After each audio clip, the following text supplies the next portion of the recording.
Hey, what's up guys, it's your boy Mauricio Lopez here back with another awesome video. How are you guys doing? Now, it is currently 7:34 p.m. November the 30th. It's like 40 degrees, it's freezing outside. We're in Texas, 40 degrees isn't. It's very cold to us, but I know to, people in northern states, Washington, New York, freaking Massachusetts, 40 degrees is absolutely nothing. But I'm not here to talk about that. I'm here to talk about how to deal with unexpected events.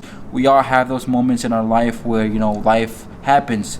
Things happen that we are not prepared for at all. And in this video, I'm gonna tell you guys a story before actually giving you guys advice. So just bear with me. About a week ago, I had to travel from Morelos, Mexico to Mexico City, which is about a 2-hour drive.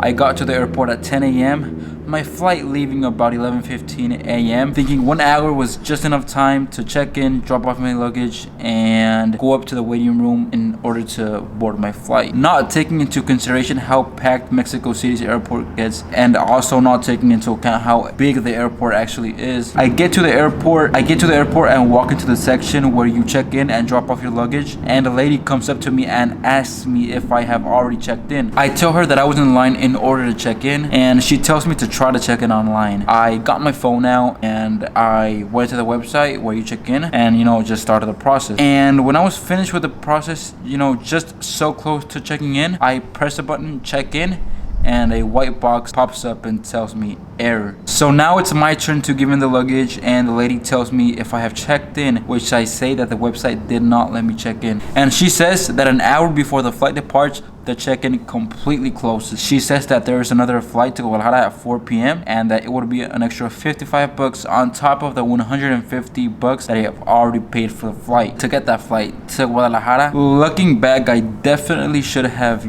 spit a little bit of game out or even try to bribe her in order to get access to that flight at 11:15. Since I was in Mexico City by myself, I have no family, no friends, absolutely nobody. I decided to get the earliest flight I could in order to get to Guadalajara, as early as I can, because I have my uncles and my cousins there. I have family and friends there. The earliest flight left at 2:50 p.m., which was 4 hours away, which was really not a big deal, but there was one caveat. That flight was $400 and it was first class for only a 1 hour and 25-minute flight. When I was searching for flights, I was not thinking rationally because I was so desperate to find a flight as early as I possibly could. So I sacrificed $350 in order to get to my destination an hour and a half earlier. I consider my time very valuable, but not $350 an hour valuable, at least not yet. So the main takeaway here is when something unexpected happens, you have to shift your perspective, which is going to be my first piece of advice. Shift your perspective, because when you shift your perspective, you suddenly get this enlightenment, if that makes any sense, where you don't need to get so desperate and so irrational because something bad happens. You shift your perspective to a perspective a little bit more positive. It gives you the ability to analyze the situation with an even mind. And when you analyze the situation with an even mind, you are able to more rationally work on what is available to you and not be looking for other sources where you can't get,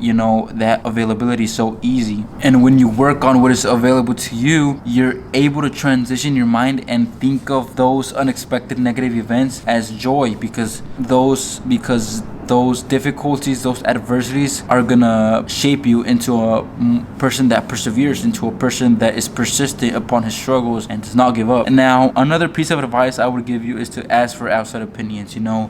Ask advice from friends and family where they have possibly been in the same situation that you have been in, and also put some humor in your negative situations. It never hurt anyone to laugh a little or to make a joke about something negative that happened.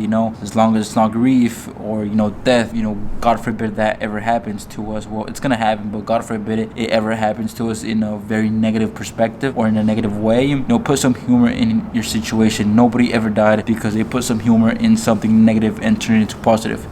Things are gonna happen in your life which test your faith and your perseverance and your ability to bounce back from negative situations, but it's how you take those negative events and turn them into a positive and persevere throughout them, which makes you the man, which makes you a stronger person that more people respect, and it's gonna overall make you happier. So that's everything I wanted to talk about in this video. I hope you guys like, comment, and subscribe, and as always, thanks for watching.